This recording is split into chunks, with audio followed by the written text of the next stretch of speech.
OS တန်ကိုစတင်အသုံးပြုသူတွေအနေနဲ့ညနေပြင်မှာဘလို့သွားလာရမလဲဆိုတာကိုအရင်ဆုံးသိထားဖို့လိုအပ်ပါတယ်ကျွန်တော်တို့အရင်ဆုံး desktop လို့ခေါ်တဲ့ဒီမျက်နှာပြင်ကိုကြည့်ရအောင်ဒီမှာနောက်ခံပုံအပေါ်ဘက်မှာရှိတဲ့မီနူးဘားနဲ့အောက်ခြေမှာရှိတဲ့ဒေါ်ရိုကိုတွေ့ရပါလိမ့်မယ်ဒေါ်ဆိုတာကတော့ကွန်ပျူတာတွေကဖိုင်တွေနဲ့ application တွေကိုလွယ်လွယ်ကူကူဖွင့်နိုင်ဖို့ဖြတ်လန်းတွေရှိတဲ့နေရာပဲဖြစ်ပါတယ်ဥပမာအားဖြင့်iTunes Safari ဒါမှမဟုတ် Finder လိုမျိုး program တွေကိုဒီမှာတွေ့ရမှာပါတော့ထဲကပစ္စည်းတစ်ခုခုကိုဖွင့်ချင်ရင်တော့ icon လေးကိုနှိပ်လိုက်ရုံပါပဲ File တွေ folder တွေနဲ့ app တွေကိုသွားလာဖို့နည်းလမ်းပေါင်းစုံရှိပါတယ် Finder ဆိုတာကလည်းအဲ့ဒီထဲကတစ်ခုပေါ့ဒါပေမဲ့ Finder ကိုဘယ်လိုသုံးရမလဲဆိုတာကိုတော့နောက်မှပဲဆက်ပြောကြရအောင်အခုတော့မျက်နှာပြင်ဘယ်ဘက်အပေါ်ထောင်းကအနီရောင်ခလုတ်လေးကိုနှိပ်ပြီး window ကိုပိတ်လိုက်ပါမယ်အဲ့ဒီအစားဒေါ်ထဲမှာပဲတွေးနိုင်တဲ့လောင်ချင်းဘက်ကိုဆက်ကြည့်ရအောင်လောင်ချင်းဘက်ကတော့ကွန်ပျူတာတွေက application အားလုံးကိုတနေရာထဲမှာစူးစီးပြသပေးထားတဲ့အတွက် program တွေကိုရှာဖွေရတာအရန်လွယ်ကူသွားမှာပါ program တစ်ခုကိုဖွင့်ချင်ရင်တော့လိုချင်တဲ့ icon ကိုနှိပ်လိုက်ပါ application တွေကိုပိတ်ဖို့ကလည်းအရန်လွယ်ပါတယ်မီနူးဘားကိုချက်ကြည့်ရအောင် application တစ်ခုကိုပိတ်ဖို့ဆိုရင်ဘယ်ဘက်အပေါ်ထောင်းမှာရှိတဲ့အနာမည်ကိုနှိပ်ပြီးမီနူးထဲကနေထွက်ခွာမယ်ဆိုတဲ့ခလုတ်ကိုရွေးပေးလိုက်ပါ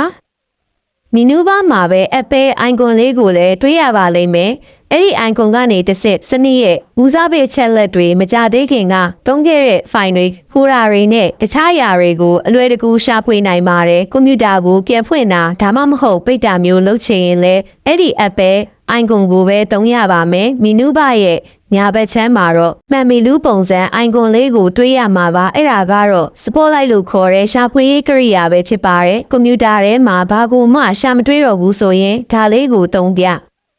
ရှာဖွေနိုင်ပါတယ်ရှာချင်တဲ့ file ဒါမှမဟုတ်အနာမည်ကိုရိုက်ထည့်လိုက်ရုံနဲ့ရလဒ်တွေထွက်လာပါလိမ့်မယ်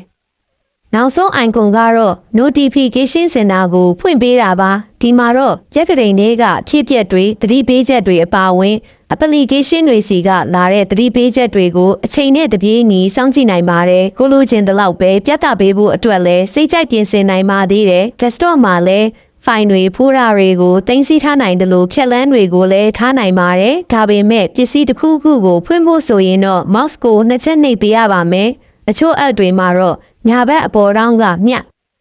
အပုံစံလေးကိုနှိပ်ပြီးမျက်နှာပြင်ပြည့်ချက်ကြည့်နိုင်ပါတယ်ဒါဆိုရင်တခြားနောက်ဆက်တွေမရှိဘဲနဲ့အလုပ်ကိုအာရုံစိုက်နိုင်မှာပါပုံမှန်တိုင်းပြန်ဖြစ်စေဖို့ဆိုရင်တော့ keyboard မှာရှိတဲ့ control command နဲ့အခလုတ်တွေကိုတွဲနှိပ်ပေးရပါမယ်နောက်ဆုံးအနေနဲ့ပြောပြချင်တာကတော့ mouse အသုံးပြုနည်းဖြစ်တဲ့တဘာဝအတိုင်း scroll ဆွဲနေပါစနစ်ရဲ့ဦးစားပေးအချက်လက်တွေကိုတွားပြီး mouse ဒါမှမဟုတ် trackpad ကိုရွေးချယ်လိုက်ရင်ဒါကိုလေ့လာနိုင်ပါတယ်ဒီစနစ်ကတော့ရိုးရိုး scroll ဆွဲတာနဲ့ပြောင်းပြန်ဖြစ်ပါတယ်စာမျက်နှာပေါ်ကအကြောင်းအရာတွေကိုအပေါ်အောက်တွန်းရွှေ့နေရတယ်လို့မျိုးခံစားရပါလိမ့်မယ်အစပိုင်းမှာတော့နည်းနည်းအဆင်မပြေဘူးလို့ထင်ရပေမဲ့တကယ်တမ်းကျတော့ထိတွေ့နိုင်တဲ့ကိရိယာတွေမှာသုံးတဲ့နည်းပညာမျိုးဖြစ်ပါတယ်ဒီစနစ်ကိုအမြဲတမ်းပိတ်ထားလို့လဲ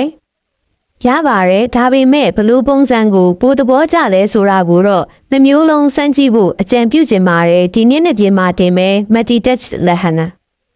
တွေးဖို့လဲလေးလာနိုင်ပါတယ်ဥပမာလက်တစ်ချောင်းနဲ့ပို့ဆွဲယုံနဲ့စာမျက်နှာတွေကြားမှာရွှေ့လို့ရတဲ့နည်းလမ်းမျိုးပေါ့ Apple ကွန်ပျူတာမှာတော့ပို့ဆွဲတာနှိပ်တာနှစ်ချက်နှိပ်တာစတဲ့လက်ဟန်မျိုးမျိုးကိုသုံးနိုင်ပါတယ်ဒီလောက်ဆိုရင်တော့အခြေခံတွေကိုသိသွားပြီဖြစ်တဲ့အတွက် OS 10ရဲ့စွမ်းဆောင်ရည်တွေကိုအပြည့်အဝစတင်အသုံးပြုနိုင်ပါပြီ